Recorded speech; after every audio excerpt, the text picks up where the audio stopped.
Assalamualaikum warahmatullahi wabarakatuh. Halo semuanya. Sebelumnya, perkenalkan, kami dari kelompok 8 Psikologi Pendidikan. Pada kesempatan kali ini, kami ingin menyampaikan hasil diskusi dari kelompok kami mengenai rencana pelaksanaan pembelajaran pada tingkat sekolah dasar. Kelompok kami beranggotakan saya sendiri, Linda Kumalasari, dan dua teman saya, Alvina Ratnaduhita dan Sekar Ayu Saekti Ramadhani. Berikut ini merupakan RPP yang kelompok kami buat. RPP yang kelompok kami buat ditujukan bagi siswa SD kelas 4 pada mata pelajaran Ilmu Pengetahuan Alam. Untuk babnya adalah anatomi makhluk hidup dengan subbab anatomi hewan. Pembelajaran ini berlangsung 3 kali pertemuan dengan alokasi waktu 90 menit setiap satu pertemuan.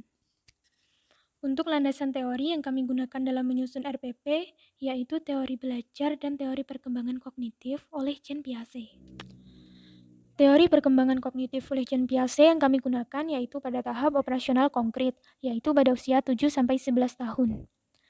Terdapat 3 karakteristik anak pada masa operasional konkret, yaitu klasifikasi, seriation, dan transitivity. Yang pertama adalah klasifikasi. Klasifikasi merupakan kemampuan anak dalam memikirkan karakteristik suatu objek, mengklasifikasi, dan memahami relasi antar objek. Yang kedua adalah seriation. Seriation merupakan kemampuan dalam mengatur stimuli menurut suatu dimensi kuantitatif. Dan yang ketiga adalah transitivity. Transitivity ini adalah kemampuan anak dalam menghubungkan relasi-relasi secara logis agar dapat mencapai kesimpulan tertentu. Nah, pada tahap ini, anak telah mampu mengklasifikasikan objek serta situasi tertentu. Kemampuan anak dalam mengingat dan cara berpikir secara logisnya pun juga semakin meningkat. Sebagai contoh, anak-anak sudah mampu menyebutkan dan mendeskripsikan ciri-ciri daripada setiap struktur hewan seperti bentuk, ukuran, fungsi, serta hubungan antar bagian. Anak juga mampu mengingat materi yang telah ia terima saat pembelajaran dengan baik. Mereka sudah tidak lagi keliru ataupun terbalik dalam menyebutkan anatomi hewan-hewan tertentu yang berbeda spesies. Sehingga saat diadakan ulangan harian, mereka sudah benar-benar paham dan bisa menjawab ujian atau evaluasi dengan baik dan benar.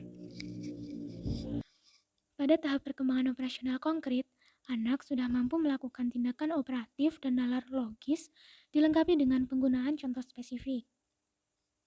Pada tahap ini, anak sudah mampu menyelesaikan tugas yang bersifat kelompok. Contohnya, analisis anatomi hewan tertentu dengan memanfaatkan tindakan operatif serta nalar logis untuk menjelaskan materi yang akan hendak disampaikan. Landasan teori yang digunakan berikutnya adalah teori belajar kognitif. Pada tahap perkembangan kognitif, individu, khususnya anak-anak SD, mulai mengenal knowledge representation melalui berbagai pemahaman dan pengalamannya. Mereka sudah mulai mengetahui tentang hewan-hewan di sekitarnya dan mengenal bagaimana proses atau fungsi tubuh masing-masing hewan. Dengan adanya pembelajaran mengenai anatomi hewan ini, sangat diharapkan anak akan mendapatkan banyak gambaran dan informasi-informasi yang baru mengenai kelompok hewan yang beraneka ragam, serta memiliki fungsi tubuh yang berbeda pula, sehingga muncul pengetahuan tambahan mengenai representasi tentang hewan pada anak-anak. Jadi, pentingnya siswa mempelajari materi anatomi ini ialah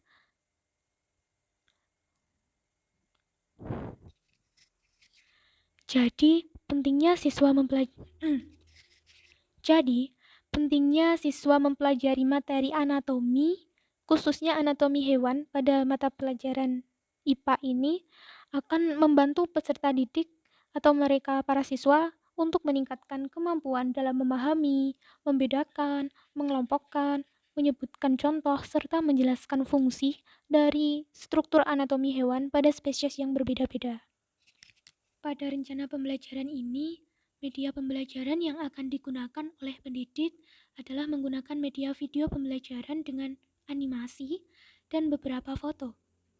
Penggunaan media pembelajaran ini dipilih karena lebih efektif digunakan pada kalangan anak SD, karena Mereka lebih mudah memahami suatu hal atau materi melalui penggambaran picture daripada word.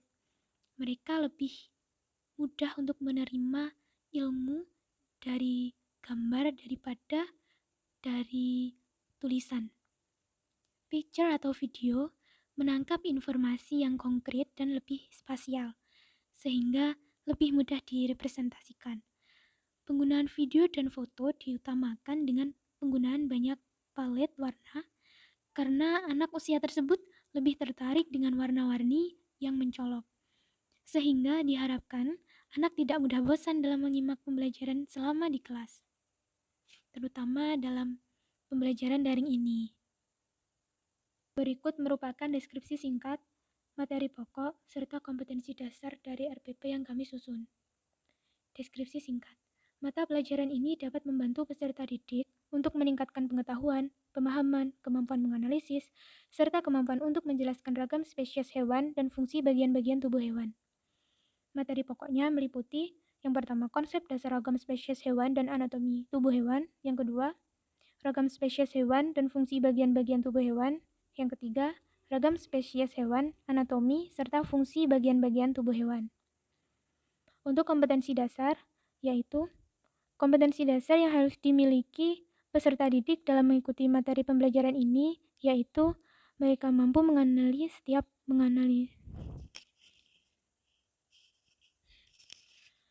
Untuk kompetensi dasarnya yaitu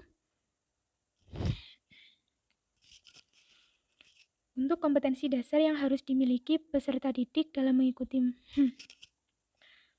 Untuk kompetensi dasar yang harus dimiliki peserta didik dalam mengikuti materi pembelajaran ini, yaitu mampu mengenali serta menganalisis bentuk-bentuk anatomi hewan beserta fungsinya. Tujuan pembelajaran. Di sini kami sudah menetapkan 4 tujuan, yaitu yang pertama, siswa diharapkan untuk mampu memahami, mengerti materi anatomi tubuh hewan dari spesies yang berbeda dengan baik. Lalu yang kedua, siswa diharapkan untuk mampu menjelaskan perbedaan anatomi tubuh hewan dari spesies yang berbeda dengan baik.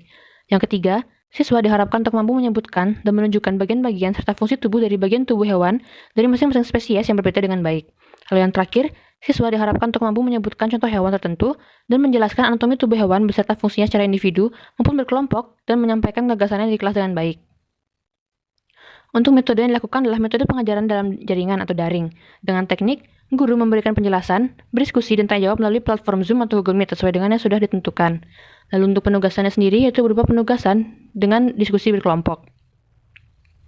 Untuk media yang digunakan adalah Zoom, Google Meet, grup WhatsApp, Google Classroom, atau platform lain yang mungkin sudah disediakan oleh sekolah. Dengan alatnya yaitu smartphone, laptop atau komputer, dan sumber pembelajaran berupa buku paket ilmu pengetahuan alam yang sudah dimiliki oleh murid, lalu buku pegangan guru sesuai dengan kurikulum yang berlaku, dan juga materi yang didapatkan dari internet. Berikutnya kita akan masuk ke kegiatan pembelajaran, di mana pada pertemuan pertama, kegiatan awal yang dilakukan adalah yang pertama, semua peserta didik memasuki Zoom atau Google Meet tepat waktu untuk melakukan pembelajaran secara sinkron, di mana kelas dimulai dengan memberikan salam, menanyakan kabar, dan mengecek kehadiran peserta didik. Lalu yang kedua, melakukan doa bersama sebelum memulai pembelajaran, di mana doa akan dipimpin bergantian oleh peserta didik. Lalu yang ketiga, menyampaikan tujuan pembelajaran yang perlu dicapai oleh peserta didik. Lalu kita memasuki ke kegiatan inti, yaitu yang pertama, guru melakukan basa-basi dengan bertanya kepada peserta didik seputar jenis-jenis hewan. Lalu yang kedua, dengan video pembelajaran dan tampilan berupa gambar, guru menampilkan penjelasan mengenai ragam hewan dan pengelompokan spesiesnya yang dibagi menjadi reptilia, mamalia, serangga, aves, amfibi, dan pisces. Lalu yang ketiga, peserta didik diajak untuk berdiskusi tentang ragam jenis hewan berdasarkan video pembelajaran, pengetahuan mereka, dan penjelasan yang terdapat di dalam buku paket ilmu pengetahuan alam mereka. Yang keempat, guru menyampaikan kepada peserta didik bahwa mereka akan memperoleh beragam informasi mengenai berbagai jenis spesies hewan. Lalu yang kelima, guru menampilkan video pembelajaran pendek mengenai anatomi tubuh hewan dari beragam spesies. Lalu yang keenam, meminta beberapa peserta didik untuk mencoba menebak fungsi bagian tubuh tertentu dari berbagai hewan. Lalu yang ketujuh, guru membagi kelas menjadi 6 kelompok untuk mendiskusikan fungsi bagian-bagian tubuh hewan dari masing-masing spesies, di mana satu kelompok akan membahas satu contoh hewan dari spesies tertentu dan hasil diskusi disampaikan secara langsung di pertemuan berikutnya tanpa menggunakan PowerPoint. Lalu yang terakhir, menanyakan apakah ada yang kurang jelas dari penugasan yang diberikan. Lalu untuk kegiatan penutup, guru memberikan refleksi, penguatan, dan juga kesimpulan. Lalu yang kedua, semua peserta didik diberi kesempatan untuk bertanya, menambahkan informasi, atau memberikan pendapat mengenai pembelajaran yang sudah dilakukan sebelumnya.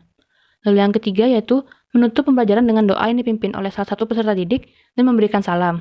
Lalu yang keempat, mengingatkan peserta didik untuk selalu menjaga kesehatan dan mematuhi protokol kesehatan selama masa pandemi COVID-19.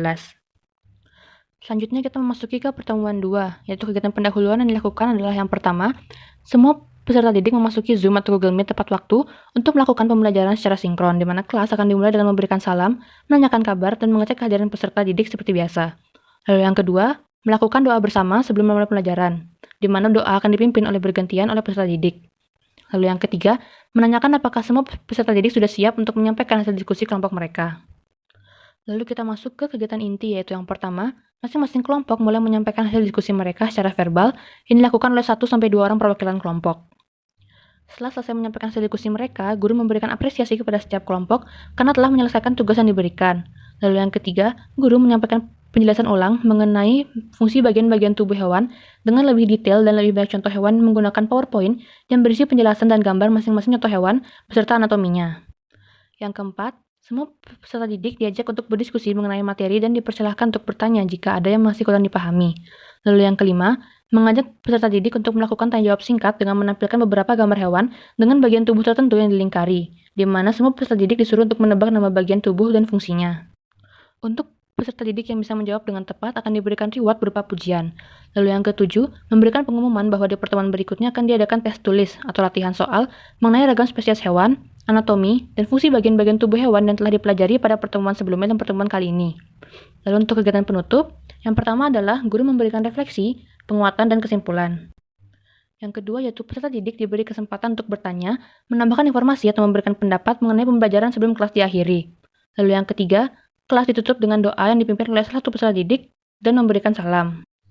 Yang keempat, mengingatkan peserta didik untuk selalu menjaga kesehatan dan mematuhi protokol kesehatan selama masa pandemi COVID-19.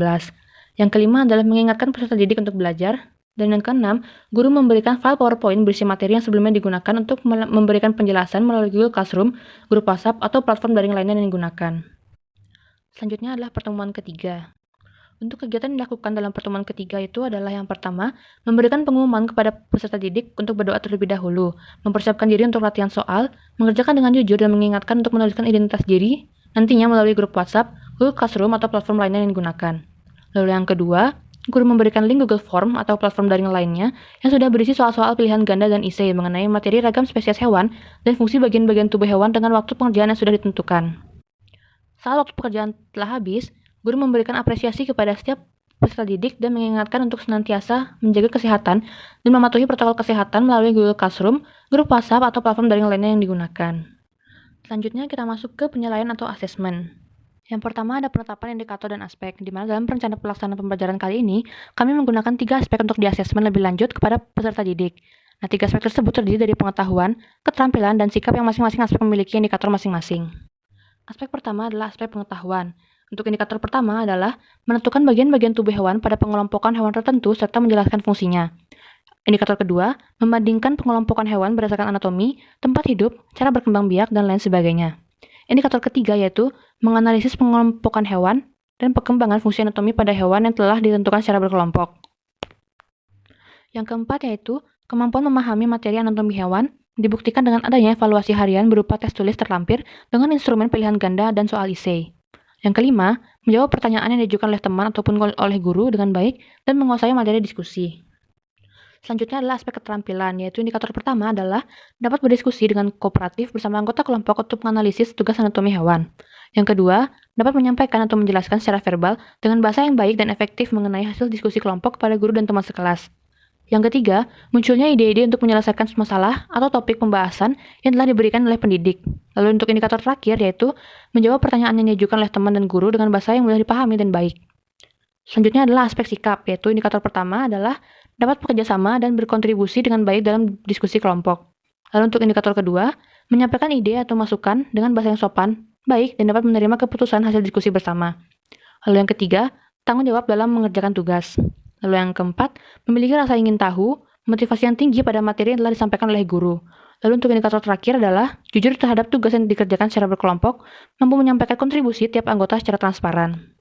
Setelah mengetahui beberapa aspek dan indikator yang digunakan dalam proses asesmen atau penilaian, selanjutnya kita akan pelajari tentang pemetaan standar kompetensi dan kriteria ketuntasan belajar dalam rencana pembelajaran kali ini. Yang pertama yaitu ada standar kompetensi. Dalam pembelajaran kali ini, standar kompetensi yang harus dipenuhi oleh peserta didik yaitu mengacu pada ketepatan dan kesesuaian dalam beberapa aspek penilaian yang telah disebutkan sebelumnya, yang meliputi aspek pengetahuan, sikap, dan keterampilan selama proses pembelajaran daring.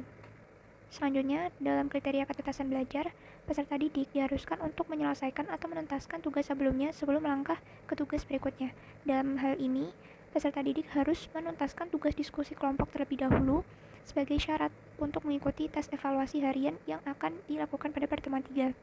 Tes evaluasi harian ini dilakukan dengan tujuan untuk menguji tingkat pemahaman siswa terhadap materi yang telah disampaikan. Selanjutnya, terkait teknik penilaian, dalam rencana pembelajaran daring ini, kelompok kami menggunakan 2 jenis teknik penilaian, yaitu berdasarkan performance yang meliputi aspek keterampilan dan sikap, dan tes tertulis dalam bentuk pilihan ganda dan soal uraian untuk menguji aspek pengetahuan. Setelah mengetahui teknik penilaian yang digunakan dalam rencana pembelajaran kali ini, kelompok kami akan melanjutkan untuk membahas alat penilaian atau penyekoran.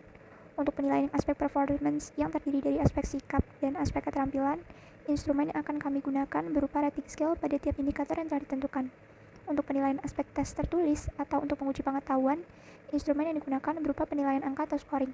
Jadi, peserta didik akan disajikan 2 jenis soal, yaitu soal pilihan ganda dan soal uraian. Untuk soal pilihan ganda akan terdiri dari 20 soal yang memuat 4 jawaban berbeda, dimulai dari pilihan jawaban A, B, C, dan D, dan 5 soal isi mengenai materi anatomi hewan. Untuk memberikan skema atau gambaran tentang penskoran, berikut kami tampilkan beberapa tabel yang digunakan untuk menguji tiap aspek, dimulai dari aspek sikap, keterampilan, dan pengetahuan. Untuk yang pertama, kami akan menampilkan tabel penskoran penilaian berdasarkan sikap peserta didik selama proses pembelajaran. Untuk sikap peserta didik ini, kami memuat 5 indikator aspek yang akan dinilai, yaitu dinilai dari sikap peserta didik dalam bekerja sama, lalu sikap peserta didik dalam menggunakan bahasa atau penggunaan bahasa yang disebut PB, lalu aspek sikap peserta didik dalam bertanggung jawab untuk mengerjakan tugas ataupun diskusi kelompok, lalu adapun indikator ingin tahu atau IT untuk menguji rasa motivasi tinggi peserta didik dalam mengikuti pembelajaran, dan yang terakhir ada indikator JJ atau jujur, yang dalam hal ini dapat menilai sikap peserta didik untuk mengikuti pembelajaran baik secara tes tertulis maupun dalam diskusi kelompok. Berikut beberapa catatan atau keterangan yang menjelaskan tabel aspek penilaian sikap. Untuk aspek sikap dinilai dengan 4 kriteria. Untuk kriteria sangat baik dinilai atau mendapatkan scoring 100. Untuk aspek sikap baik dinilai 75, untuk sikap cukup dinilai 50, dan untuk sikap kurang dinilai 25. Apabila peserta didik mendapatkan sikap sangat baik, skor maksimal yang didapatkan akan dikalikan 5 pada setiap indikator. Jadi jumlah skor maksimal yang akan didapatkan yaitu 500. Untuk skor sikap juga berkaitan dengan aspek sikap yang dinilai. Apabila peserta didik mendapatkan jumlah maksimal sangat baik, yaitu scoring 100 pada setiap indikator, maka jumlah 500 tadi akan dibagi pada 5 indikator yang telah ditentukan, yaitu skor sikap maksimal yang akan kita nilai yaitu 100. Apabila dikaitkan pada kode nilai atau predikat, maka skor sikap 100 itu dinilai sangat baik. Untuk rentang sikap baik dinilai pada rentang 50-75, aspek sikap cukup dinilai dari 25-50, dan aspek sikap kurang itu dinilai dari 0-25. Selanjutnya kami tampilkan tabel penilaian berdasarkan keterampilan peserta didik selama proses pembelajaran. Untuk menilai keterampilan peserta didik, kelompok kami menentukan 4 jenis indikator penilaian, yaitu dari aspek siswa dapat berdiskusi dan kooperatif, siswa dapat menjelaskan hasil diskusi dengan bahasa yang sopan, siswa dapat menyelesaikan masalah atau problem solving dalam topik pembahasan, dan siswa dapat menjawab pertanyaan yang diajukan oleh teman ataupun guru dengan cermat dan tepat. Untuk hasil penilaian sendiri, kami membagi menjadi 3 indikator, yaitu ada aspek baik dengan scoring 3, cukup untuk dengan scoring 2, dan kurang dengan scoring 1. Apabila peserta didik mendapatkan skor maksimal pada tiap indikator, yaitu mendapatkan baik pada 4 penilaian ini, maka skor maksimum yang didapat yaitu 12. Skor perolehan siswa atau SP pada nilai akhirnya nanti akan dikalkulasikan seperti berikut, yaitu SP 12 dikali 100. Apabila siswa tadi mendapatkan skor maksimum 12, maka 12 dibagi 12 dikali 100, maka akan mendapatkan skor 100, yaitu sangat baik. Berikut kami tampilkan tabel penilaian dan scoring tes tertulis. Pada penilaian kali ini, Tes tertulis akan memuat dua jenis soal, yaitu soal pilihan ganda yang terdiri 20 soal yang memiliki jumlah skor maksimal 40. Jadi, satu soal apabila bernilai benar akan dinilai 2, dan apabila bernilai salah akan dinilai 0. Untuk soal uraian, terdiri dari 5 soal memiliki jumlah skor maksimal 60 dengan estimasi satu soal benar dinilai 12 dan satu soal salah akan dinilai 0. Pada tabel berikut kami tampilkan contoh siswa yang tuntas dalam pembelajaran maupun tidak tuntas. Untuk siswa bernama Lili, mendapatkan skor benar pada pilihan ganda sejumlah 40 dengan estimasi jawaban benar sejumlah 20 soal, dan uraian mendapatkan skor maksimal 60 dengan estimasi benar menjawab 5 soal. Jadi perhitungan skor yang dapat Lili dapatkan pada pelajaran kali ini yaitu 100, yaitu maksimal.